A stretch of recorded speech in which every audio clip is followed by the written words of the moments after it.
Hey everyone, welcome back to another quick and very interesting tutorial. Where in this quick tutorial, I'm going to show you how you can fix the issue of NVIDIA or OBS or any gaming services platforms not recording your game audio, or if you're facing any issues regarding popping and crickling sound in your speakers or headphones, how you can fix all of that.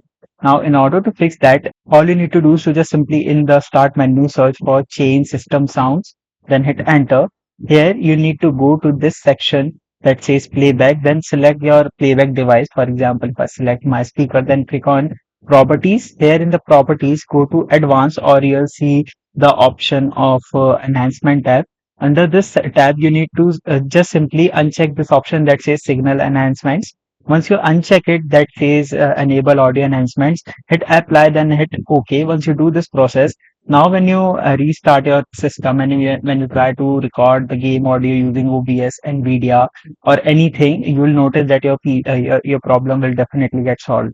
Alright, so that's it for this tutorial. I hope this video will be helpful for you. Make sure to hit the like button and subscribe button for more such helpful and interesting tutorials. See you in the next one. Take care.